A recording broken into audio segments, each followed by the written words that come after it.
റോമലേഖനം 7-8 അധ്യായങ്ങളിലെ ഒരു കമ്പാരിസൺ ആണ് നമ്മൾ ഇന്ന് നോക്കുന്നത്.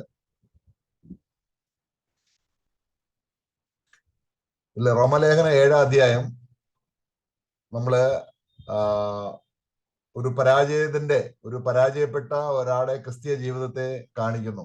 അല്ലെങ്കിൽ നമ്മൾ കർത്താവിലേക്ക് വന്നതിന് ശേഷവും നമ്മളിൽ എന്തുകൊണ്ടാണ് വീണ്ടും നല്ലൊരു ആത്മീയ ജീവിതം നമുക്ക് സാധിക്കാൻ കഴിയാത്തത്, അതിന്റെ കാരണങ്ങൾ നിരത്തുന്നതാണ് നമ്മൾ റോമലേഖനം 7 അധ്യായത്തിൽ നമ്മൾ കാണുന്നത്. അപ്പോൾ അവിടെ റോമലേഖനം 7 അധ്യായത്തിന്റെ അവസാന ഭാഗത്ത് നമ്മൾ വായിക്കുന്നു. हम लोग रोमियो का पुस्तक से हम पढ़ेंगे, उसका 7वां अध्याय जब हम पढ़ते समय में वहां पर हम लोग एक हारा हुआ मसीह में आ जाने के बावजूद भी पाप में दोबारा गिरकर एक हारा हुआ विश्वासी का अवस्था को वहां पर हम देखते हैं. എന്റെ 25-ാം വാക്യത്തിന്റെ അവസാന ഭാഗത്ത് ഇങ്ങനെ വായിക്കുന്നുണ്ട്. 7:25 അവസാന ഭാഗത്ത് 25 का आखिरी भाग में इस तरह लिखा है.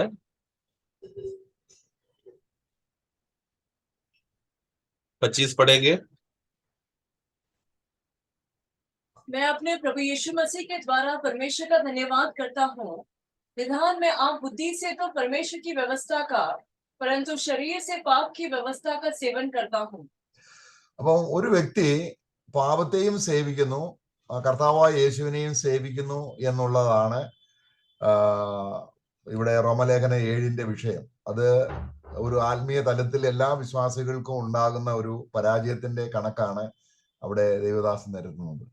तो यहाँ पर रोमियो का पुस्तक 7वां अध्याय पढ़ते समय में एक विश्वासी कैसा आत्मा में प्रभु का सेवा करता है और शरीर में पाप में का सेवा करता है, जो हर एक विश्वासी अपना विश्वासी जीवन का में जब जीते समय में करने वाला एक अवस्था को, एक दुविधा को हम देखते हैं.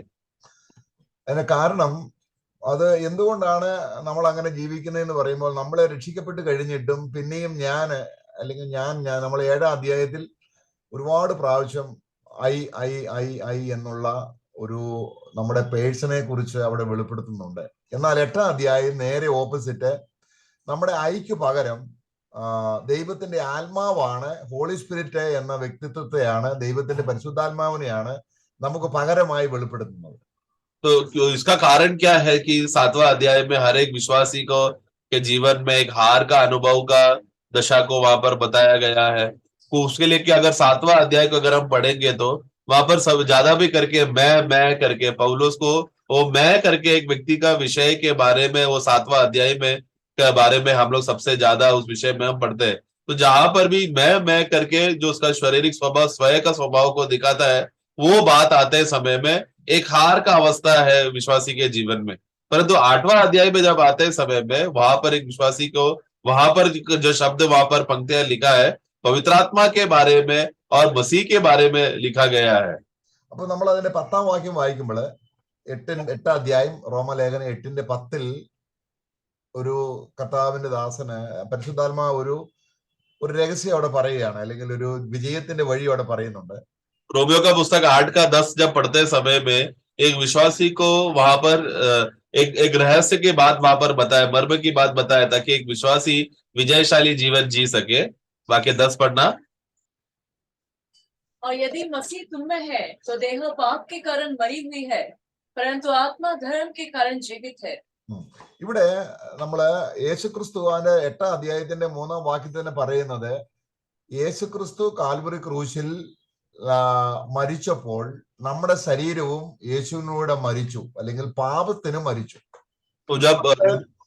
ഇല്ലാതിരുന്ന സമയത്ത് നമ്മുടെ ശരീരം പാപത്തിന് ജീവിച്ചുകൊണ്ടിരുന്നു. അതുകൊണ്ടാണ് നമ്മള് വായിക്കുന്നത്, നമ്മുടെ ശരീരത്തെ അല്ലെങ്കിൽ നമ്മുടെ പാപങ്ങളെയും ചുമന്നുകൊണ്ട് യേശു ക്രൂശിലേക്ക് പോയത് നാം പാപത്തിന് മരിച്ച് നീതിക്ക് ജീവിക്കേണ്ടതിന്. അപ്പോൾ ക്രൂശിൽ നടന്ന ഒരു കാര്യം, നമ്മൾ ഇനി പാപത്തിന് മരിച്ച് നീതിക്ക് ജീവിക്കേണ്ടതിന്, ആ നീതി എന്ന് പറയുന്നത് കാൽവരി ക്രൂശിൽ കർത്താവ് നിവർത്തിച്ച പാപത്തെ ന്യായം വിധിച്ചതാണ് ദൈവത്തിന്റെ നീതി.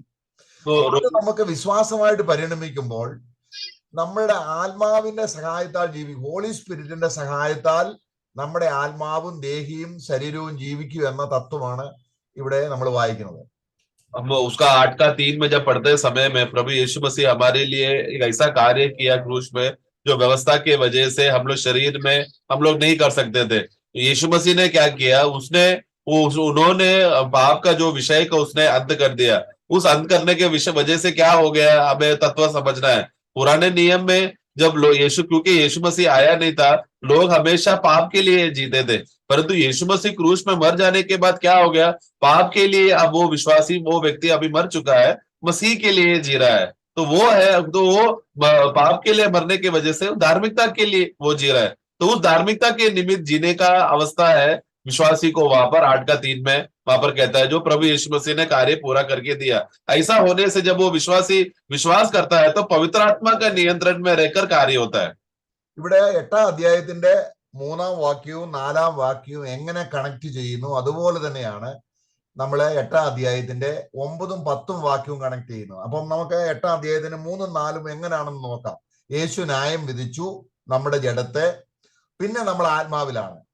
तो जैसा रोमियो 8:3 और 4 एक कनेक्शन वहां पर हम देखते हैं, उसी तरह 9 और 10 पढ़ेंगे तो उसका भी एक तुलना वहां पर हम कनेक्शन को हम देखते हैं। इसके लिए पहला हम लोग 8:3 और 4 पढ़ते समय में देखते हैं किस तरह प्रभु पाप को प्रभु विनाश वहां पर किया।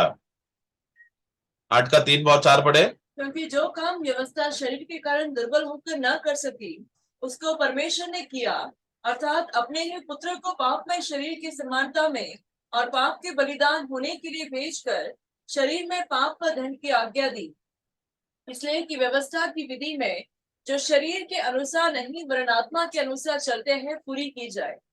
അപ്പൊ ഇവിടെ ന്യായപ്രമാണത്തിന് കഴിയാഞ്ഞതിനെ സാധിപ്പാൻ, അപ്പൊ നമുക്ക് ഒരു മനുഷ്യനും പാപി എന്ന നിലയിൽ അല്ലെങ്കിൽ ദൈവത്തിൽ നിന്ന് വേർപെട്ട ഒരു പാപിക്ക് ന്യായപ്രമാണം ആവശ്യപ്പെട്ട കാര്യങ്ങൾ നിവർത്തിക്കാൻ കഴിയുകയില്ലെന്നും, എന്നാൽ അത് കഴിഞ്ഞത് യേശുക്രിസ്തു മാത്രമാണെന്നും, ആ യേശുക്രിസ്തു ഈ പാപത്തിന് നിവർത്തിക്കാൻ ഈ ശരീരത്തെ ന്യായം വിധിച്ചിട്ട് ആ വ്യക്തിയുടെ ഉള്ളിൽ വസിക്കുകയാണ്. അതാണ് നമ്മൾ 8-9 വായിച്ചത്.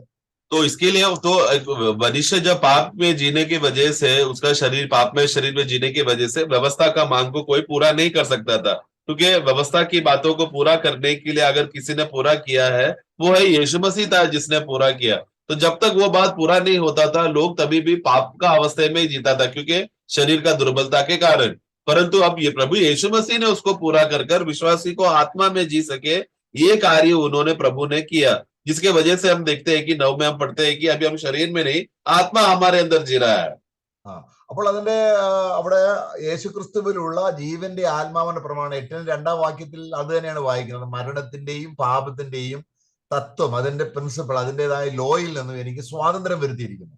जिसकी वजह से हम 8:2 में हम पढ़ते हैं यीशु मसीह की मृत्यु की वजह से क्या हुआ कि मेरे अंदर जो मृत्यु का व्यवस्था से हमें प्रभु ने हमें स्वतंत्र कर दिया। पाप और मृत्यु का व्यवस्था से प्रभु ने स्वतंत्र कर जीवन का आत्मा का व्यवस्था वो तत्व को हमारे अंदर डाला। നമ്മൾ പാപത്തെ ജയിക്കുകയല്ല, तो हम എങ്ങനെങ്കിലും കടിച്ചു പിടിച്ച് ഒരു പാപത്തിന്റെ ശക്തി നമ്മളിൽ വരുമ്പോൾ അതിനെ ജയിക്കാൻ നോക്കുകയല്ല, പിന്നെയോ യേശുക്രിസ്തു നമ്മളെ പാപത്തിന്റെ ശക്തിയിൽ നിന്നും സ്വതന്ത്രമാക്കുകയാണ്, നമ്മളെ അതിൽ നിന്നും ഫ്രീ ആക്കുകയാണ്. അതിന് യേശുവിന് മാത്രമേ കഴിയത്തുള്ളൂ. तो हम लोग कोई भी विश्वासी स्वयं से पाप के ऊपर विजय नहीं पा रहे। हम लोग ये पाप से छुटकारा पाने का या आजादी होने का विषय नहीं है, क्योंकि कोई भी विश्वासी ऐसा नहीं कर सकता। लेकिन प्रभु यीशु मसीह ने जो कार्य हमारे लिए क्रूस पर करने की वजह से उन्होंने क्या किया, उन्होंने उस पाप का सामर्थ्य से, पाप का अधिकार से हमें स्वतंत्र करके छुटकारा दे दिया। ये काम जो प्रभु ने किया है, जो विश्वास करता है, तब वो आत्मा के नियंत्रण में आता है।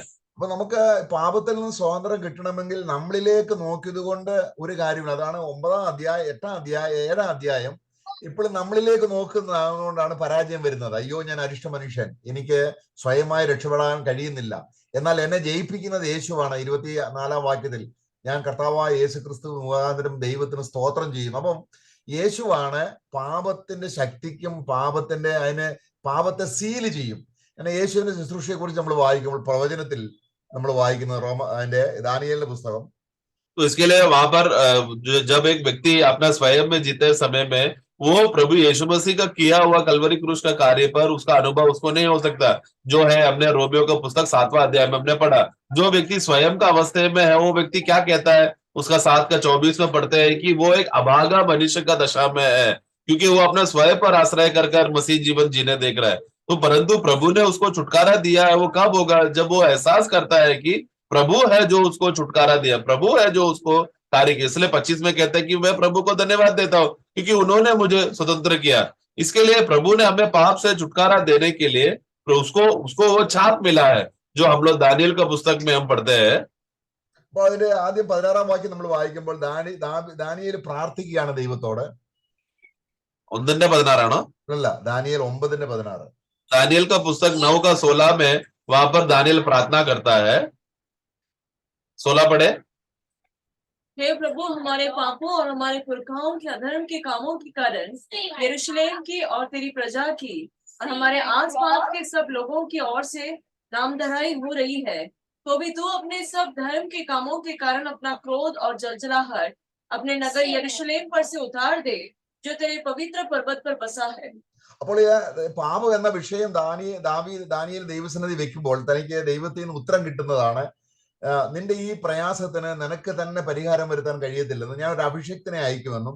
നമ്മൾ അതിന്റെ 20 മുതലുള്ള വാക്യങ്ങൾ താപ്പോട്ട് വായിക്കുമ്പോൾ നമുക്ക് അവിടെ എങ്ങനെയാണ് ദൈവാത്മാവ് ഇടപെടുന്നത്, അല്ലെങ്കിൽ ഗബ്രിയേൽ ദൂതൻ ഇടപെടുന്നത്, അതിന്റെ 24-ാം വാക്യത്തിൽ നമ്മൾ വായിക്കുമ്പോൾ तो अभी पाप का विषय में जब दानियल को एहसास होता है कि पाप का एक विषय बहुत ही गंभीर विषय है, उस बात का छुटकारा के लिए वहां पर देखो प्रभु क्या उत्तर देता है कि तू खुद उसका कुछ नहीं कर सकता, बल्कि एक दिन उसके छुटकारा देने के लिए परमेश्वर अपना पवित्र जन को भेजेगा. उस पवित्र जन के विषय में 20वां वाक्य से पढ़ते समय में हम देखते समय में जहां पर गब्रियल उसका जवाब देता है उसका प्रार्थना का, उस जवाब में उसका जब 24वां वाक्य पढ़ते समय में वहां पर देखो क्या हम पढ़ते हैं. 24वां वाक्य 24. तेरे लोगों और तेरे पवित्र नगर के लिए 70 सप्ताह ठहराए गए हैं कि उनके अंत तक अपराध का होना बंद हो और पापों को അവിടെ പാപത്തെ അതിനെ സീല് ചെയ്യാൻ, അപ്പൊ നമ്മളിൽ പാപത്തെ സീല് ചെയ്ത് അതിന് മുദ്രയിട്ട് നമ്മളെ അഭിഷേകം ചെയ്യാൻ ഞാൻ അഭിഷിക്തനെ അയക്കുന്നു. അവൻ മരിക്കുന്നത് അല്ലെങ്കിൽ അവന് ആഴ്ചവട്ടത്തിന്റെ അതിലെ അവൻ ആദ്യം ഛേദിക്കപ്പെടും. അത് അവന് വേണ്ടി അല്ല, എല്ലാം നമുക്ക് വേണ്ടിയാണെന്നാണ് അവിടെ അതിന്റെ 26-ാം വാക്യം വായിക്കുമ്പോൾ. तो वहां पर तो क्या होगा, प्रभु जब आएगा, मसीहा आएगा, परमेश्वर ने जिस मसीहा को भेजा है वो मसीहा जब आएगा वो क्या करेगा, पाप का अंत करेगा और अधर्म का को उसमें खत्म करके उसको छाप डालकर उसको मोहर डालकर उसको अंत कर देगा, जिसके वजह से पाप से छुटकारा होगा. परंतु उसके पहले हम देखते हैं 25-26 में कि पहला मसीहा को टुकराया जाना होगा और वो कष्ट सहेगा, दुख उठाएगा. परंतु ये सब वो होगा खुद के लिए नहीं हो रहा है, वो दूसरों के लिए कष्ट सह रहा है, दुख सह रहा है, जो हम 25 में पढ़ते हैं हम देखते हैं. നമ്മുടെ 26-ാം വാക്യത്തിൽ വായിക്കുന്നത് ഈ അഭിഷിക്തൻ അവന് വേണ്ടി അല്ല മരിക്കുന്നതെന്നാണ്. उसका 26 पढ़ना. അവിടെ അതിന്റെ 26-ന്റെ ആരംഭത്തിൽ നമ്മൾ വായിക്കുന്നത് മലയാളത്തിൽ അവൻ ആരും ഇല്ലെന്ന് വരും എന്നുള്ള ആ അർത്ഥമല്ല. पढ़ना. और उन 62 सप्ताहों के बीतने पर अभिषिक्त पुरुष काटा जाएगा और उसके हाथ कुछ न लगेगा. उसका हाथ कुछ नहीं लगे, मतलब वो खुद के लिए नहीं हो रहा है. अंग्रेजी में पढ़ते समय में लिखा, बट नॉट फॉर हिमसेल्फ, मतलब खुद के लिए नहीं काटा जा रहा है. അപ്പം പാപത്തെ അവൻ മുദ്രയിടുന്നു, സീല് ചെയ്യുന്നു, നിത്യനീതി വരുത്തുന്നു. നിത്യനീതി, ആ നീതിയാണ് നമ്മൾ ഇവിടെ വായിച്ചത്. അവിടെ ക്രിസ്തു നിങ്ങളിൽ ഉണ്ടെങ്കിലോ ആത്മാവ് നീതി നിമിത്തം ജീവനാകുന്നു. അവിടെ നീതി അവിടെ കണ്ടില്ലേ, നമ്മളിവിടെ വായിക്കുന്നത് നിത്യനീതി, ഇറ്റേണൽ ആയിട്ടുള്ള നീതി നടത്തി, അല്ലെങ്കിൽ പാപത്തിനെ സീൽ ചെയ്തു. से ही प्रभु वहां पर पापों का अंत कर दिया, पाप को उसको मोहर डालकर उसका विनाश कर दिया. उसके ऊपर ये छाप डालने के बाद वो क्या करेगा, और फिर वो युगानी युग का एक धार्मिकता को वो प्रकट करेगा. तो वो जैसे ही पाप का विनाश होकर मोहर डालने के बाद एक युगानी युग का धार्मिकता को प्रभु स्थापना कर रहा है. അത് ആ നീതിയാണ് ന്യായപ്രമാണത്തിൽ ദൈവം ആവശ്യപ്പെട്ട നീതി. അതിന്റെ 8-ന്റെ 4-ാം വാക്യം. यही धार्मिकता था जो परमेश्वर मांग कर रहा था लोग मनुष्य से, ताकि वो धार्मिकता व्यवस्था के द्वारा पूरा कर सके, परंतु व्यवस्था से पूरा नहीं हो रहा था करके हम रोमियो का 8:4 में हम पढ़े. ജഡത്തെ അല്ല ആത്മാവിനെ. അപ്പൊ യേശുക്രിസ്തു നമ്മളിൽ ഉണ്ടെങ്കിൽ इसके लिए शरीर के अनुसार नहीं वरन आत्मा के अनुसार तुम चलो. इसके लिए अगर प्रभु यीशु मसीह अगर हमारे अंदर रहा तो അവിടെ വായിച്ചില്ലേ 8-10 ക്രിസ്തു നിങ്ങളിൽ ഉണ്ടെങ്കിലോ. अगर 8:10 में हम पढ़ते हैं यदि मसीह अगर तुम्हारे में है तो. ഇനിയും ശരീരത്തിന്റെ പാപത്തെ ദൈവം സീല് ചെയ്തു ക്രിസ്തുവിൽ. तो हमारे शरीर में पाप में शरीर का जो स्वभाव था उस पाप को प्रभु ने उसमें छाप डालकर उसको खत्म कर दिया, अंत कर दिया. ശരീരം ഇനി പാപത്തിന് മരിച്ചു. ഇനിയും നമ്മൾക്ക് ആത്മാവാണ്, പരിശുദ്ധാത്മാവാണ് ശരീരത്തിന് ജീവൻ തരുന്നതെന്നാണ് അവിടെ വായിക്കുന്നത്. നമ്മൾക്ക് ഇനി ആത്മീയജീവൻ നയിക്കണമെങ്കിൽ നമ്മുടെ ആത്മാവിൽ നിന്നും ക്രിസ്തു ദേഹിയിലേക്ക് വന്ന് ദേഹിയിൽ നിന്നും ശരീരം വഴി നമുക്ക് വെളിയിലേക്ക് വരണം. അതാണ് ദൈവത്തിന്റെ ജീവൻ വെളിപ്പെടണം. इसके लिए अब वो एक समय में जब वो व्यक्ति विश्वासी होने से पहले वो उसका पाप था, उसको शरीर में नियंत्रण कर रहा था, पाप से जीवन उसको मिलता था शरीर में वो जीने के लिए। परंतु जब प्रभु ने उसको खत्म किया, वो अंत करके विनाश खत्म होने के बाद युगानुयुग का धार्मिकता जब उसके अंदर आया, वो उस जीवन में क्या हो गया, तो पाप का जीवन अभी नहीं आ रहा है, बल्कि मसीह का जीवन उसमें आ रहा है। वो मसीह का जीवन के आने की वजह से आत्मा का नियंत्रण है, ये आत्मा के अनुसार है, वो अभी चलता है, जो विश्वासी जीवन को प्रतिदिन जीने के लिए मदद करता है। ഇത് നമ്മൾ 8:11 വായിക്കുമ്പോൾ 8:11 में हम पढ़ते हैं, നമ്മൾ ഒരിക്കലും കാഹളം ധ്വനിക്കുമ്പോൾ പുനരുദ്ധാനം പ്രാപിക്കുന്ന വിഷയമല്ല ഈ പറയുന്നത്. 8:11 में पढ़ते समय में यदि हम आत्मा में यीशु मसीह के द्वारा जो हम जिलाए जाएंगे करके बोलते समय में, ये एक दिन तुरैया फूका जाएगा और फिर हम लोग पुनरुद्धान रूपांतर होंगे, उसके बारे में नहीं है ये। ഇവിടത്തെ അനുദിന ജീവിതത്തിൽ ആത്മാവിനെ അനുസരിച്ച് ജീവിക്കുമ്പോൾ യേശു പാപത്തെ നിത്യമായിട്ട് സീല് ചെയ്ത് നിത്യനിധി നടത്തി എന്നുള്ള ഫെയ്ത്ത് നമുക്കുള്ളപ്പോഴതാണ് ക്രിസ്തുവേശുള്ള ജീവന്റെ ആത്മാവിന്റെ പ്രമാണം പാപത്തിന്റെയും മരണത്തിനും പ്രമാണത്തിൽ നിന്ന് എനിക്ക് സ്വാതന്ത്ര്യം വരുത്തി ഇനി ആത്മാവിനെ അനുസരിക്കുമ്പോൾ ഈ 8-ാം അധ്യായത്തിന്റെ 11-ാം വാക്യം നമ്മളിൽ നിവൃത്തിയാകുകയാണ്. तो जब हम लोग ये बात पे विश्वास करते हैं कि यीशु मसीह ने हमें जो छुटकारा दिया है, उस छुटकारा के देने की वजह से अभी हम लोग पाप और मृत्यु का व्यवस्था में नहीं, बल्कि आत्मा का जीवन का आत्मा का व्यवस्था में आधीन में है करके, ये बहुत बात पर जब विश्वास लागू होते हैं समय में, उस बात पर जब हम विश्वास करते हैं कि अभी मैं उस मृत्यु का व्यवस्था में नहीं, पाप का व्यवस्था में नहीं, आत्मा का व्यवस्था में हूं, तो तब वो 11वां वाक्य हमारे अभी के जीवन में जीने के लिए कार्य होता है। അപ്പൊ ക്രിസ്തു നമ്മളിൽ ഉണ്ടെങ്കിൽ मसीह अगर हमारे अंदर है तो അതിന്റെ 11-ാം വാക്യം, യേശു ക്രിസ്തുവിനെ മരണത്തിൽ നിന്ന് ഉയർപ്പിച്ചവൻ നിങ്ങളിൽ വസിക്കുന്ന തന്റെ ആത്മാവിനെ കൊണ്ട് നിങ്ങളുടെ മർത്യ ശരീരങ്ങളെ ഉയർപ്പിക്കുമെന്നല്ല എന്ന് പറഞ്ഞാൽ നമുക്ക് ഇന്ന് ജീവിക്കാൻ ആത്മീയമായി അല്ലെങ്കിൽ പാപത്തിന്റെ ബന്ധനത്തിൽ അകപ്പെടാതെ യേശുവിന്റെ ജീവൻ വെളിപ്പെടുത്താൻ ഈ ഹോളി സ്പിരിറ്റ് നമ്മളെ അതിനായി ജീവിപ്പിക്കും, ജീവൻ വെളിപ്പെടുത്തും. उसका 11 पढ़ना। और यदि उसी का आत्मा जिसने यीशु को मरे हुओं में से जिलाया तुम्हें बसा हुआ है, तो जिसने मसीह को मरे हुओं में से जिलाया वह तुम्हारी मरणहार देहों को भी अपने आत्मा के द्वारा जो तुम में बसा हुआ है जिलाएगा। तो वो जिलाएगा मतलब क्या, अभी का हमारा, अभी हम लोग जीते समय में हमारा मरणहार देह को प्रभु के आत्मा के द्वारा जिस तरह प्रभु यीशु मसीह को जिलाया है, वही आत्मा हमारे जीवन में अभी आकर विश्वास करने वाले लोगों को उसके जीवन में आत्मा के द्वारा उत्तेजना करेगा, हमें जागरूक करेगा, आत्मा के नियंत्रण के अनुसार एक उत्तेजना के द्वारा आत्मा हमें प्रतिदिन जीने के लिए सहायता करेगा। അപ്പൊ നമ്മുടെ ശരീരത്തിൽ അല്ലെങ്കിൽ ക്രിസ്തു നടത്തിയ ന്യായവിധി അടിസ്ഥാന പൗലൂസിന്റെ അനുഭവം പറയുമ്പോൾ ഫിലിപ്പ ലേഖനം അതിന്റെ ഈ റോമാലേഖനം തന്റെ സബ്ജക്റ്റീവ് ആയിട്ടുള്ള കാര്യം പറയുമ്പോൾ താൻ അത് എങ്ങനെ അനുഭവമാക്കി എന്ന് 20-ാം വാക്യം ഫിലിപ്പ ലേഖനം 1:20 വായിക്കുകയാണ്.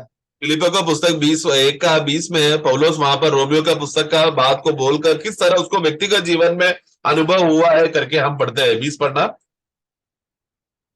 मैं तो यही हार्दिक लालसा और आशा रखता हूँ कि मैं किसी बात में लज्जित न हो, पर जैसे मेरे प्रबल साहस के कारण मसीह की बड़ाई मेरी देह के द्वारा सदा होती रही।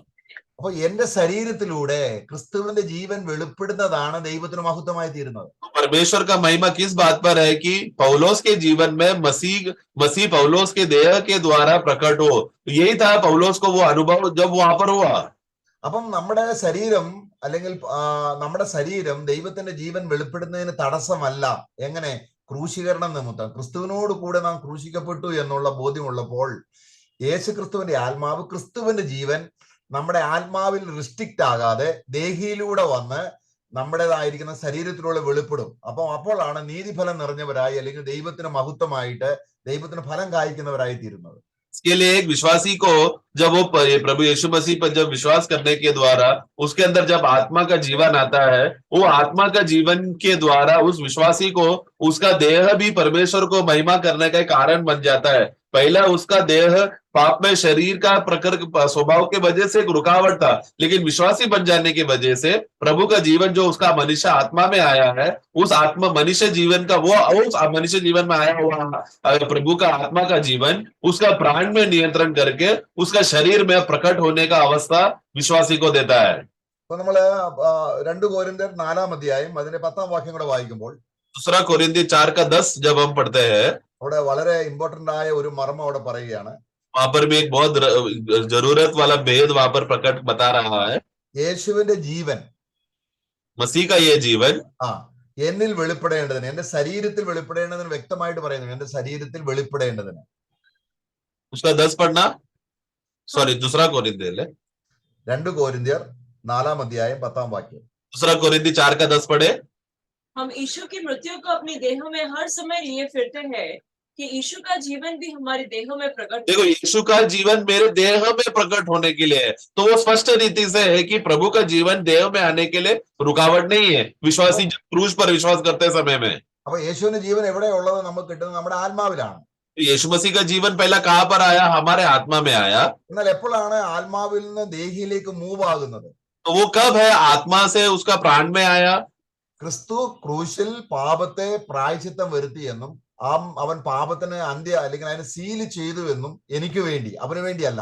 അപ്പൊ എനിക്ക് വേണ്ടി എന്നുള്ള പേഴ്സണൽ ഇത് വരുമ്പോഴാണ് ഹോളി സ്പിരിറ്റിനെ എന്നിലേക്ക് മൂവ് ചെയ്ത് അല്ലെങ്കിൽ ക്രിസ്തുവിന്റെ ജീവനെ ശരീരത്തിൽ വെളിപ്പെടുത്താൻ കഴിയുന്നത്. യെസ്, वो कब हो रहा है? जब वो विश्वासी के जीवन में, जब उसका आत्मा में जीवन आते समय में वो विश्वास क्या कर रहा है कि मैं प्रभु के साथ क्रूज पे मर चुका हूं, मैं प्रभु के साथ था जब वो क्रूज पे मरा है करके, इस क्रूज का वो कार्य को जब एक विश्वासी हो जाने के बाद विश्वास करता है, क्या हो रहा है? प्रभु का वो जीवन जो उसका मनुष्य आत्मा में आया था, वो उसका प्राण में और देह में प्रकट होता है. നമുക്കറിയാം നമ്മളിലെല്ലാം ദൈവത്തിന്റെ ആത്മാവുണ്ട്, ക്രിസ്തു ഉണ്ട്, നമ്മൾക്ക് അത് നമ്മുടെ സ്പിരിറ്റിൽ ഉണ്ടെന്നുള്ളത് സത്യമാണ്. हम लोग सब जानते हैं, विश्वासी हो जाने की वजह से हमारा मनुष्य आत्मा में प्रभु का आत्मा है, पवित्र आत्मा है, यीशु मसीह हमारे अंदर बसा है करके, आत्मा में है करके ये हम जानते हैं. നമ്മുടെ സോള് ഈ സ്പിരിറ്റിനെ കസ്റ്റഡി വെച്ചിരിക്കുക, അതിനെ സ്വാതന്ത്ര്യമാക്കാതെ അടിമപ്പെടുത്തി വെക്കുന്നതുകൊണ്ടാണ് ഈ ക്രിസ്തുവിനോട് കൂടെ ഞാൻ മരിച്ചു എന്നുള്ള ബോധ്യം വരേണ്ടത്. ഞാൻ ക്രിസ്തുവിനോട് മരിക്കുമ്പോൾ എന്ത് സംഭവിക്കുന്നു? ഈ സ്പിരിറ്റിന് എന്റെ സോളിലേക്ക് കർത്തൃത്വം നടത്താനുള്ള ഒരു വഴി തുറക്കപ്പെടുന്നു. യേശു തന്റെ ദേഹമെന്ന തിരശ്ശീല 2ആയി ചിന്തിയപ്പോൾ ഞാനും ക്രൂശിക്കപ്പെട്ടു. परंतु ये प्राण क्या करता है? हमारा प्राण, वो व्यक्ति, वो उसका मनुष्य आत्मा को हमेशा बंदीगृह में पकड़ के रखा है, आत्मा को स्वतंत्र नहीं करता, आजाद नहीं करता, यानी कि पूर्ण रीति से स्वतंत्र नहीं देता. परंतु यीशु मसीह का इसलिए ये हमेशा एक रुकावट बनता है. परंतु जब वो प्राण आत्मा को या पवित्र आत्मा का जीवन को मनुष्य आत्मा के द्वारा उसको नियंत्रण करने देता है, तो तब है वो व्यक्ति का, यीशु मसीह का वो जीवन, उसका प्राण में भी प्रभु का कार्य वहां पर होता है. उसके लिए आत्मा प्राण को में प्रभुत्व करना जरूरी है. അപ്പോൾ നമ്മുടെ സ്പിരിറ്റിലെ ക്രിസ്തുവിന്റെ ജീവനുണ്ട്, हमारा आत्मा में मसीह का जीवन है, ഇതിലെ സ്പിരിറ്റ് ലൈഫ് ഉണ്ട്, उसमें आत्मिक जीवन है. അതിന് ദേഹിയിലേക്ക് പ്രവേശനം വരാൻ ദേഹിയിൽ ഓൾറെഡി ഒരു ലൈഫ് ഉണ്ട്, അതാണ് പാപജീവൻ.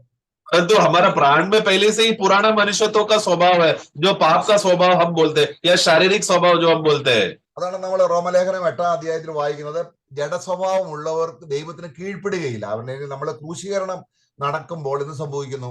ക്രൂശിക്കപ്പെടുക എന്ന് പറഞ്ഞാൽ ഈ സ്പിരിറ്റിന്റെ അല്ലെങ്കിൽ അതിന്റെ റോമലേഖനം 8-ാം അധ്യായത്തിന്റെ पुस्तक 8 में हम पढ़ते हैं verse 7, for it is not subject to the law, neither it is. തന്നെയല്ല ഈ ഫ്ലഷിന് ദൈവത്തെ മഹത്വപ്പെടുത്താനും കഴിയില്ല. അപ്പൊ നമ്മൾക്ക് മാതാപിതാക്കളിൽ നിന്ന് കിട്ടിയ ലൈഫ് നമ്മുടെ ദേഹിയിൽ തിങ്ങി നിൽക്കുന്നത് കൊണ്ട് ആത്മാവിന് അങ്ങോട്ട് പ്രവേശനം കിട്ടുന്നില്ല. അതിനാണ് ക്രിസ്തു ക്രൂശിൽ അവന് വേണ്ടിയല്ല നമുക്ക് വേണ്ടി മരിക്കുമ്പോൾ നമ്മുടെ ദേഹി അവനോടുകൂടെ ക്രൂശിക്കപ്പെട്ടു. तो शारीरिक जीवन क्या होता है? जैसे भी हम लोग 6 और 7 में पढ़ते समय में 6-7-8 में पढ़ते, शारीरिक जीवन का दशा में रहने वाला व्यक्ति को परमेश्वर को प्रसन्न नहीं कर सकता. क्यों? क्योंकि वो शारीरिक जीवन का व्यक्ति परमेश्वर का व्यवस्था का अधीन नहीं होता, और वो नहीं हो सकता. अधीन नहीं होने की वजह से प्रभु का जीवन को आत्मा के द्वारा कार्य करने नहीं हो पाता. तो प्राण में जो उसका शारीरिक जीवन का स्वभाव है, उसका पुराना मनुष्य का स्वभाव है, वो एक रुकावट है. അപ്പൊ ഈ ശരീരത്തിന്റെ ജോലി എന്താണ്? എന്ത് ദേഹിയിലുണ്ടോ അത് വെളിപ്പെടുത്തുക എന്നുള്ളതാണ് ശരീരം ചെയ്യുന്നത്. അത് പാപജീവനാണെങ്കിൽ പാപത്തെ വെളിപ്പെടുത്തും, അത് ക്രിസ്തുവിന്റെ ജീവനാണെങ്കിൽ ക്രിസ്തുവിന്റെ ജീവന്, ശരീരത്തിന് എന്ത് കിട്ടുന്നോ അത് വെളിപ്പെടുത്തും. तो देह का काम क्या है? जो हम जिस देह में हम जी रहे, जिस शरीर में हम जी रहे, उस देह का काम क्या है? जो उसका प्राण में जो जीवन भरा हुआ है, उस जीवन को प्रकट करना है देह का काम. अगर प्राण में पुराना मनुष्यत्व का पाप का स्वभाव अगर बना है, तो हमारे देह शरीर में पाप का स्वभाव प्रकट करेगा. लेकिन उसका प्राण में आत्मा के द्वारा प्रभु का जीवन अगर प्राण को नियंत्रण कर रहा है, तो उसका शरीर में, उसका देह भी आत्मा का जीवन को प्रकट करेगा देह में. അപ്പൊ റോമലേഖനം 8:10 പറയുന്നത് ക്രിസ്തു നിങ്ങളിൽ ഉണ്ടെങ്കിലോ എന്ന് ഉദ്ദേശിക്കുന്ന സ്പിരിറ്റിൽ ഉണ്ടെങ്കിലോ എന്നുള്ളതല്ല, നമ്മുടെ ദേഹിയിൽ ഉണ്ടെങ്കിലോ, ദേഹിയെ ഭരിക്കുന്നെങ്കിൽ, നമ്മുടെ ദേഹി ക്രിസ്തുവിന് കീഴിലാണെങ്കിൽ, അല്ലെങ്കിൽ നമ്മൾ സബ്മിറ്റ് ചെയ്തു കൊടുക്കുന്നെങ്കിൽ ക്രിസ്തു കർത്തൃത്വം നടത്താൻ ദേഹിയിൽ വരുമ്പോൾ ഈ ദേഹിയിലെ ജീവൻ, ക്രിസ്തുവിന്റെ ജീവൻ ശരീരത്തിലൂടെ വെളിപ്പെടാൻ ഹോളി സ്പിരിറ്റ് സഹായിക്കും. तो इसके लिए 10वां वाक्य में रोमियो 8 का 10 में पढ़ता है कि यदि मसीह तुम में हो, तुम में है करके बोलते समय में हम जानते हैं कि विश्वासियों का आत्मा में पहले से ही आत्मा यीशु मसीह है, परंतु ये आत्मा में बसने का बात नहीं कर रहा है, प्राण में। जब यीशु मसीह का जीवन एक व्यक्ति का प्राण में आता है तो तब है वो उसका शरीर, उसका देह भी उपयोग होता है प्रभु का महिमा के लिए। നമ്മൾ എഫെസ് ലേഖനം അതിന്റെ 3-ാം അധ്യായത്തിൽ വായിക്കുമ്പോൾ एफेसियों का पुस्तक उसका 3रा अध्याय में हम पढ़ते हैं, അവിടെ നമ്മൾ വായിക്കുന്നത് ഇങ്ങനെയാണ്. इस रीति से हम पढ़ते हैं, 3:17 उसका 17 में हम पढ़ते हैं, ക്രിസ്തു വിശ്വാസത്താൽ നിങ്ങളുടെ ഹൃദയങ്ങളിൽ, നിങ്ങളെ ആത്മാവിൽ വസിക്കാന്നല്ല, ആത്മാവിൽ നിന്ന് ഫെയ്ത്ത്, കാരണം ക്രിസ്തു നിവർത്തിച്ച വേല നമ്മള് ദാനിയേൽ പ്രവചനത്തിൽ വായിച്ചല്ലോ.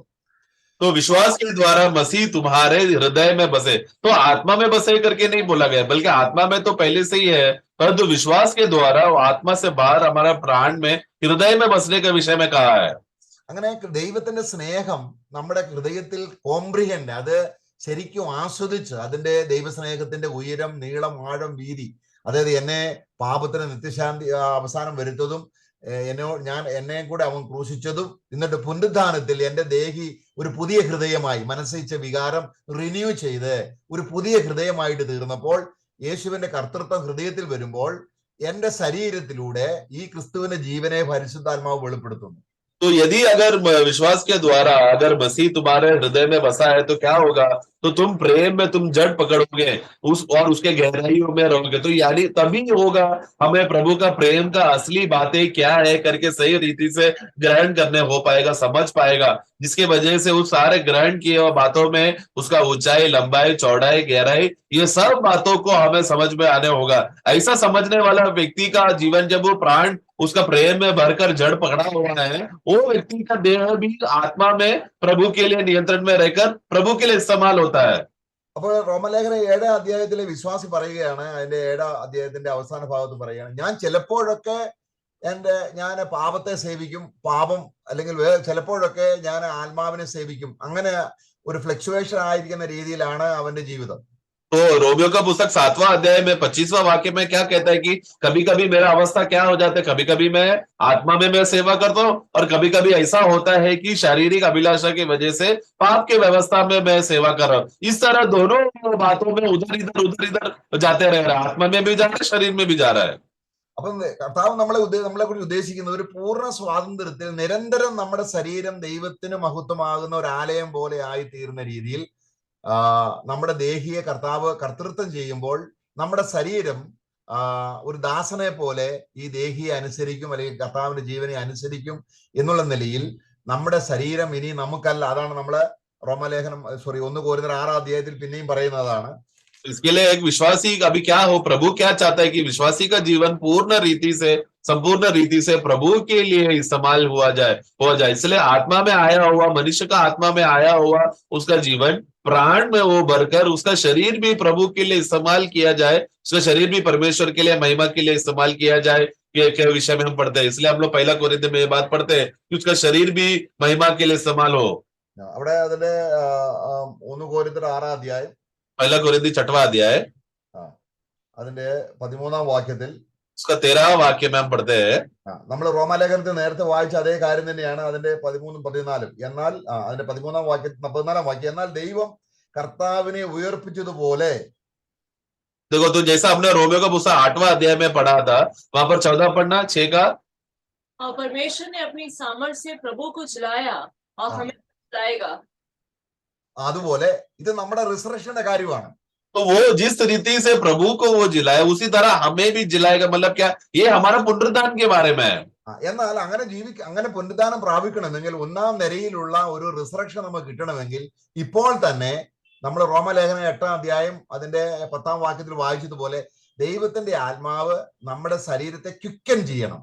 तो अगर वो एक दिन आगे चलकर जैसा पिता परमेश्वर ने यीशु मसीह को मरे हुए में से जिलाकर पुनरुत्थान किया, उसी रीति से यीशु मसीह पर विश्वास करने वाले लोग भी एक दिन पुनरुद्धान होंगे। उस पुनरुद्धान का अनुभव में अगर पहुंचना है तो, या एक दिन जब हो जाएगा, उसका अनुभव में रहने के लिए आज हमारे जीवन में रोमियो का पुस्तक 8:10 के अनुसार हमें क्या है, मसीह अगर हमारे अंदर है तो क्या होगा, वो हमारे आत्मा के द्वारा हमारे देह को जिलाएगा, उत्तेजना से भरकर, 11वें वाक्य में उत्तेजना से भरकर हमें जिलाएगा। അപ്പൊ അവിടെ നമ്മുടെ ശരീരം എന്ത് ചെയ്യുന്നു? तब वहां पर हमारा देह क्या हो रहा है? ക്രിസ്തുവിനുള്ളതാണ്. അവിടെ നമ്മൾ 1 കൊരിന്ത്യർ 6 വായിക്കുന്നത്. पहला कोरिन्थी हमने 6 में हमने क्या पढ़ा? हमारा ശരീരമോ ദുർനടപ്പിനല്ല, കർത്താവിനത്രേ, കർത്താവ് ശരീരത്തിനും. तो आप देखते हैं कि जो शरीर जो है वो व्यभिचार के लिए नहीं है, बल्कि वो प्रभु के लिए है, मसीह के लिए, और मसीह प्रभु के लिए है, और शरीर അതാണ് റോമലേഖനം 6 അധ്യായത്തിൽ നമ്മൾ വായിക്കുമ്പോൾ, 12 അധ്യായത്തിൽ വായിക്കുമ്പോൾ നിങ്ങളുടെ ശരീരങ്ങളെ, इसके लिए हम लोग ഈ മനസ്സിൽ ഓർത്ത് നിങ്ങളുടെ ശരീരങ്ങളെ, അപ്പൊ നമുക്ക് പേഴ്സണൽ ആയിട്ട് നമ്മുടെ ശരീരങ്ങൾ കർത്താവിനെ സെർവ് ചെയ്യാനായിട്ട് ഒരു സെർവന്റ് പോലെ നമ്മൾ സമർപ്പിച്ചു കൊടുക്കുമ്പോൾ നമ്മുടെ ശരീരത്തിൽ ക്രിസ്തുവിന്റെ നീതി വെളിപ്പെടും. അതാണ് നമ്മൾ റോമലേഖനം 6 അധ്യായത്തിന്റെ വിഷയം അതാണ്. तो इसके लिए जो व्यक्ति इस रीति से प्रभु पर समर्पण करता है, उसका देह भी प्रभु के लिए इस्तेमाल होता है। जो हम लोग रोमियो 12:1 में हम पढ़ते हैं कि मैं प्रभु का दया को याद करते हुए तुम्हारे देह को जीवित रूप से तुम बलिदान करो। तो वो जीवित रूप से बलिदान करने का अवस्था में आने के लिए विश्वासी का प्राण का यीशु मसीह का प्रभुत्व में अधीन होना बहुत जरूरी है। इसके लिए हम रोमियो का 6 में जब हम पढ़ते हैं, ഇപ്പൊ നമുക്ക് തേജസ്സിന്റെ ശരീരം നമുക്ക് കിട്ടിക്കഴിയുമ്പോൾ പിന്നെ ഫെയ്ത്ത് ആവശ്യമില്ല. तो जब हमको महिमादायक जब शरीर हमको मिलेगा, तभी विश्वास का जरूरत नहीं है। അവിടെ നമുക്ക് ആഹാരം കഴിക്കേണ്ട, നമ്മുടെ ശരീരത്തെ നിലനിർത്താൻ നിത്യജീവൻ തന്നെ വ്യാപരിക്കും. तो तभी वहां पर जैसा दुनिया में हम लोग शरीर में हमारे देह को बढ़ाने के लिए जैसे शरीर खाना खाना पड़ता था, वैसा स्वर्ग में जाकर करने का जरूरत नहीं, क्योंकि अनंत काल का जीवन ही काफी है। हम लोग उसी में हम जिएंगे, खाना खाकर नहीं जिएंगे। അപ്പൊ ഇവിടെ നമുക്ക് ഇപ്പോൾ നിത്യജീവൻ നമ്മുടെ ശരീരത്തിൽ വ്യാപരിക്കണമെങ്കിൽ ക്രിസ്തുവിന്റെ മരണത്തോട് ഏകീഭവിക്കുന്ന, അതായത് റോമാലേഖനം 6 അധ്യായത്തിന്റെ 13 വാക്യം, परंतु आज प्रभु का पुनरुत्थान का जीवन हमारे अंदर कार्य करना है, तो रोमियो का पुस्तक 6:17 में पढ़ते समय में हम देखते हैं, 13 सॉरी 13 अध्याय पढ़ना, 6 का 13 पढ़ना। और न अपने अंगों को अधर्म के हथियार होने के लिए पाप को सौंपो, अपने आप को मरे हुओं में से जी उठा हुआ जानकर. അപ്പൊ നമ്മുടെ ക്രിസ്തു മരിച്ചപ്പോൾ അവന്റെ ശരീരത്തോടു കൂടെ നമ്മുടെ ശരീരവും ഏകീഭവിക്കപ്പെട്ട് മരിച്ചിട്ട് ഇനിയും നിത്യജീവൻ വെളിപ്പെടാൻ ക്രിസ്തുവിനോട് ഉയർത്തെഴുന്നേറ്റു. അപ്പം മരിച്ചിട്ട് ഉയർത്തെഴുന്നേറ്റവർ എന്ന രീതിയിൽ നമ്മുടെ ശരീരാവയവങ്ങളെ സമർപ്പിക്കുമ്പോൾ നിരന്തരമായിട്ട് ഹോളി സ്പിരിറ്റിന്റെ അല്ലെങ്കിൽ ക്രിസ്തുവിന്റെ ജീവൻ നമ്മുടെ ശരീരത്തിലൂടെ വെളിപ്പെടും. तो इसके लिए क्या है, जब प्रभु यीशु मसीह कलवरी क्रूस पर मरा, उसके साथ हम भी मर गए थे, और उसका प्रभु पुनरुद्धान हुआ गया था, तो हम भी उसके साथ पुनरुद्धान हुए थे। ये विश्वास को है हम लागू कर हम क्या कहते हैं कि अभी अपने अंगों को अधर्म की बातों के लिए नहीं, बल्कि प्रभु के महिमा के लिए हम लोग इस्तेमाल हो जाने के लिए हम क्या कर रहे हैं, ये बात को हम जाने कि मरे हुए में से जी उठा है करके, ये बात जानकर परमेश्वर को सौंपो। ये बात विश्वास कर रहे हैं हम लोग कि हम भी प्रभु के साथ जी उठे हैं करके। അപ്പൊ നമ്മുടെ ശരീരം ബലഹീനമാണ്, പാപവിഷയമാണ്, എപ്പോഴും പാപം ചെയ്യുന്നു, എനിക്ക് സ്വതന്ത്രമായിട്ട് ജീവിക്കാൻ കഴിയത്തില്ല എന്ന രീതിയിൽ നമ്മൾ ജീവിക്കുകയാണെങ്കിൽ നമുക്ക് ഒരു സ്വാതന്ത്ര്യം കിട്ടുന്നില്ല. കാരണം ക്രിസ്തു നിവർത്തിച്ച നീതി വെളിപ്പെടുന്നില്ല. അപ്പൊ അതുകൊണ്ടാണ് അതിന്റെ 6 അധ്യായം വീണ്ടും വായിക്കുകയാണ്, 19 വാക്യം. परंतु जब एक व्यक्ति बहाना देते रहता है कि देखो मैं तो कमजोर हूं, मेरा शरीर कमजोर है, हमेशा दुर्बलता है, मैं प्रभु के लिए नहीं जी पाऊंगा, बहुत कमजोर है क्योंकि शरीर जल्दी गिर जाता है, इस तरह बहाना देते रहेगा तो समर्पण नहीं करेगा, तो प्रभु का क्रूस का कार्य के द्वारा जो विजय विश्वासी के लिए प्रभु ने दिया है वो उसके अंदर नहीं होगा। इसके लिए रोमियो 6:19 में जब हम पढ़ते हैं, അപ്പൊ നമ്മുടെ ഈ ബലഹീനതയെ മാറ്റാനാണ് ക്രിസ്തു വന്നത്. हमारा शरीर में या देह में जो कमजोरियां है, दुर्बलताएं है, उसको हटाने के लिए तो यीशु मसीह आया था। അപ്പൊ നിങ്ങളുടെ അവയവങ്ങളെ വിശുദ്ധീകരണത്തിനായി നീതിക്ക് അടിമകളായി സമർപ്പിപ്പീൻ എന്ന് പറഞ്ഞാൽ അതിന്റെ 6 അധ്യായത്തിന്റെ 19 വാക്യത്തിന്റെ അവസാന ഭാഗം പറയുകയാണ്, पढ़ना,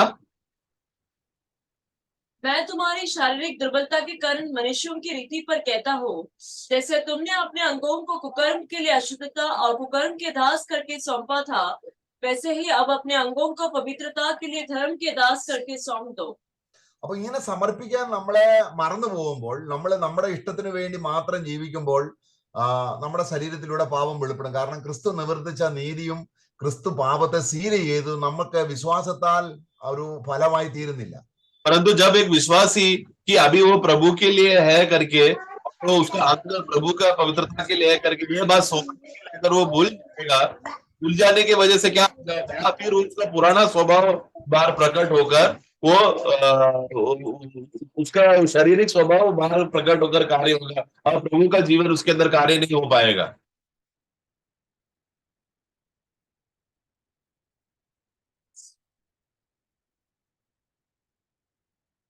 डिस्कनेक्ट आएगा।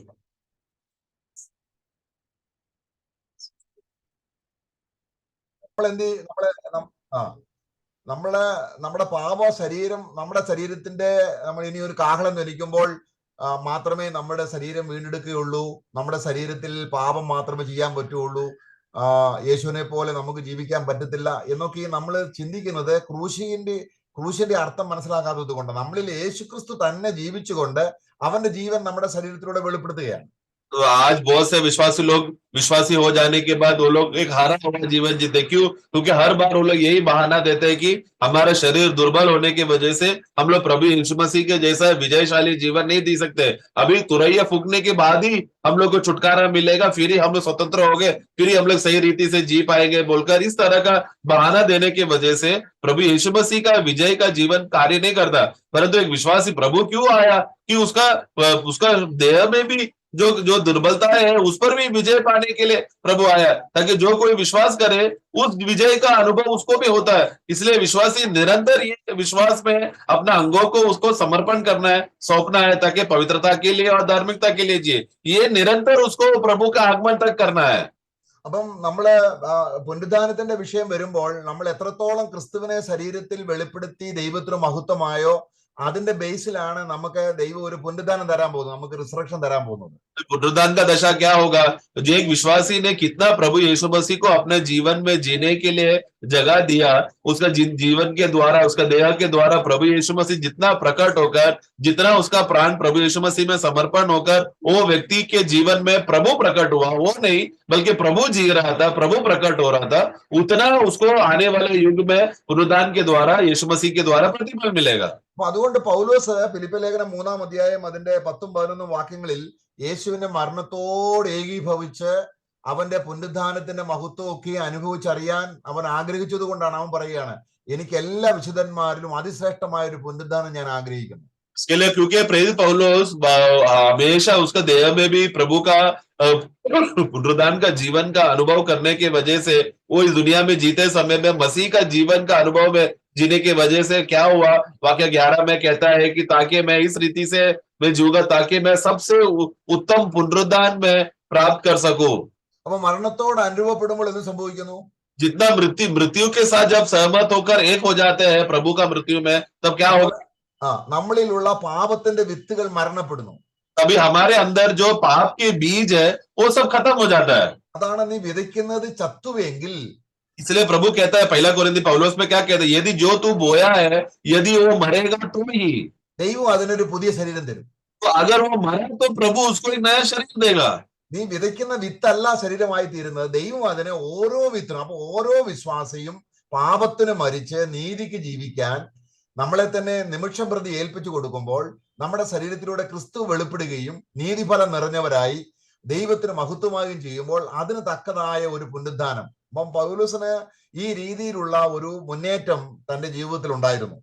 तो इसके लिए जो तू बोएगा वही शरीर मिलेगा वैसा नहीं है, बल्कि जो तू बोएगा उसको मरना पड़ेगा, उसको मरेगा तो प्रभु उसको एक नया शरीर उसको देगा। तो शरीर देने का विषय में नया महिमादायक शरीर, पुनरुत्थान का शरीर जो देगा वो प्रभु के हाथ में है, परंतु जो बोया हुआ चीज उसे मरना जरूरी है। तो ये बात का विषय में एक बहुत बड़ा संघर्ष जो है पौलुस के जीवन में इस विषय में था। നമുക്ക് കിട്ടാൻ പോകുന്ന തേജസ്സിനെ സംബന്ധിച്ച് നമ്മൾ വളരെയധികം ഉത്തരവാദിത്വം ഉള്ളവരായിരിക്കണം. ക്രിസ്തു നിവർത്തിച്ച വേലയോട് ആത്മാർത്ഥതയുള്ളവരും, ഞാൻ ഇന്ന് ജീവിക്കുന്നത് ഇനി എനിക്ക് വേണ്ടിയല്ല, യേശുവിന്റെ ജീവൻ ശരീരത്തിൽ വെളിപ്പെടാനാണ്, അത് ഹോളി സ്പിരിറ്റ് ആണ് അത് ചെയ്യുന്നത്. അങ്ങനെ ആത്മഫലം നിറഞ്ഞവരായി തീരുന്ന രീതിയിൽ നമുക്ക് ക്രിസ്തുവിന്റെ മരണത്തോട് ഏകീഭവിക്കുമ്പോൾ നമ്മൾ ദൈവത്തിന്റെ മക്കൾ എന്ന് വിളിക്കപ്പെടുവാൻ, അതല്ലെങ്കിൽ നമ്മൾ കർത്താവ് അതാ പറഞ്ഞു, നിങ്ങൾ ദൈവത്തിന്റെ ഫലം കായ്ക്കുമ്പോൾ നിങ്ങൾ എന്റെ പിതാവ് മഹത്വം എടുക്കുന്നു. അപ്പം നമ്മളിൽ നമ്മുടെ ശരീരത്തിലൂടെ നീതി ഫലം വെളിപ്പെടണം. അത് ക്രൂശീകരണം ഏറ്റവും ആവശ്യമാണ്. इसके लिए जब एक विश्वासी बन जाने के बाद, नया जन्म हो जाने के बाद, उसका देह के द्वारा मसीह का जीवन प्रकट होने के लिए वो जिम्मेदार है। जितना उसने अपना प्राण में पूरा अपना होशो हवास से स्वयं इच्छा से समर्पण किया रहेगा, उतना ही उसका शरीर से के द्वारा, देह के द्वारा प्रभु का जीवन प्रकट होगा। उतना उसको समर्पण करना जरूरी है। वो खुद उस विषय का वो जिम्मेदार है। അപ്പോൾ ഈ മരണത്തോട് അനുരൂപപ്പെടുന്ന വിഷയം, അതായത് നമ്മുടെ താഴ്ചയുള്ള ജീവിതം യേശുക്രിസ്തുവിന്റെ മഹത്വമുള്ള ജീവിതവുമായി ആണ് താരതമ്യപ്പെടുന്നത്, രൂപാന്തരപ്പെടുകയാണ്. നമ്മുടെ പാപ ജീവിതം താഴ്ചയുള്ളതാണ്.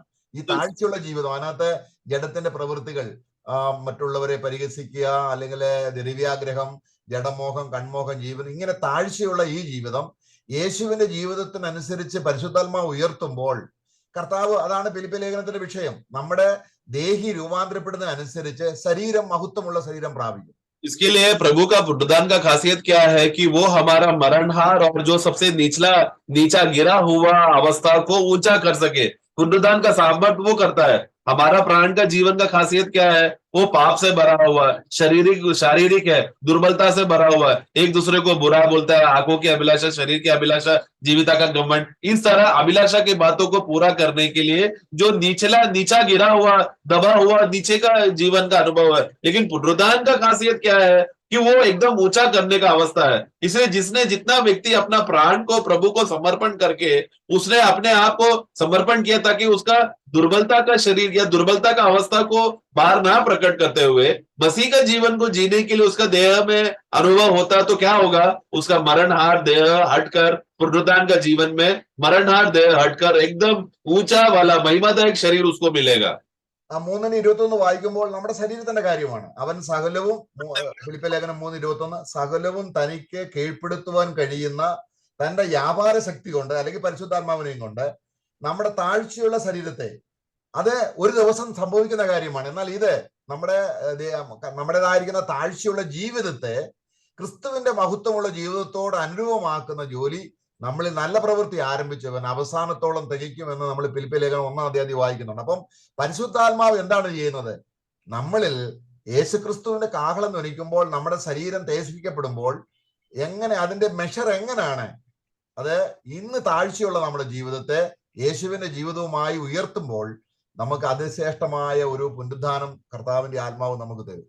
3:21 पढ़ना, फिलिपियों 3:21। वह अपनी शक्ति के उस प्रभाव के अनुसार जिसके द्वारा वह सब वस्तुओं को अपने वश में कर सकता है, हमारे दीनहीन देह का रूप बदलकर अपनी महिमा की देह के अनुकूल बना देगा। तो हमारे दीनहीन देह को रूपांतर करके बदलेगा। ये एक दिन भविष्य में होने वाला घटना है, भविष्य में होने वाला एक संभव है, जो हमारा देह एक दिन रूपांतर होगा। ये दीनहीन देह रूपांतर होकर प्रभु का महिमादायक शरीर में बन जाएगा।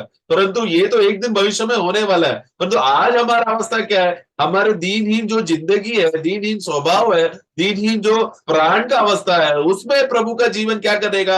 आज ही पुनरुत्थान का जीवन का सामर्थ्य के द्वारा या आत्मा के नियंत्रण में हमारा दीनहीन प्राण में प्रभु का जीवन भर जाने की वजह से वो हटकर रूपांतर होकर प्रभु का रूप का अनुरूप का एक स्वभाव में वो विश्वासी आज बदलते रहता है, जिसके लिए प्रभु वो क्रूस में वो कार्य किया है। इसके लिए हमें उनका क्रूस का वो मृत्यु का को बार बार हमें स्मरण करना जरूरी है। പൗലോസ് 7-ാം അധ്യായത്തിലെ അനുഭവമല്ല 8-ാം അധ്യായത്തിൽ വരുന്നത്. तो इसके लिए प्रभु ने जो हमारे जीवन में अच्छा काम जो शुरू किया है वो अंत तक पूरा करेगा। तो पौलुस जो एक समय में 7वां अध्याय में जो उसका गिरा हुआ अनुभव था, 8वां अध्याय में आता है रोमियो का, उसका अनुभव बदल गया। അപ്പൊ നമ്മുടെ ശരീരത്തെ രൂപാന്തരപ്പെടുത്താൻ ശക്തി വ്യാപരിപ്പിക്കുന്നത് പോലെ നമ്മുടെ ജീവിതത്തെ ഇപ്പൊ രൂപാന്തരപ്പെടുത്താൻ ദൈവത്തിന്റെ ആത്മാവ്, അതാണ് റോമലേഖനം 8-ാം അധ്യായത്തിന്റെ 11-ാം വാക്യം വായിക്കുന്നത്. മരിച്ചവരിൽ നിന്ന് ഉയർപ്പിച്ചവന്റെ ആത്മാവ് നിങ്ങളിൽ വസിക്കുന്നുവെങ്കിൽ നിങ്ങളുടെ മർത്യ ശരീരത്തെ, മോർട്ടൽ ബോഡിയെ, മരണത്തിന് വിധേയമായ ശരീരത്തെ നിത്യജീവൻ കൊണ്ട് ക്വിക്കൻ ചെയ്യും. അല്ലെങ്കിൽ നമുക്കൊരു കാര്യം ചെയ്യണമെങ്കിൽ, അത് ആത്മഫലം വെളിപ്പെടണമെങ്കിൽ, ആ ഹോളി സ്പിരിറ്റ് നമ്മുടെ ആത്മാവിലും ദേഹിയിലേക്കും, ദേഹിയിൽ നിന്ന് ശരീരത്തിലേക്കും വ്യാപരിക്കുമ്പോഴാണ് നമ്മൾ ശരിക്കും ഒരു ദേവാലയമായി, ദൈവത്തിന്റെ ടെമ്പിളായി, ദൈവത്തിന്റെ മകനായി ജീവിക്കുന്നത്. इसके लिए प्रभु हमें जिस रीति से एक दिन हमारा मरा हुआ शरीर को, देह को वो बदल कर रूपांतर करके तेजों में भर देगा, रूपांतर भर देगा, प्रभु का महिमा से भर देगा।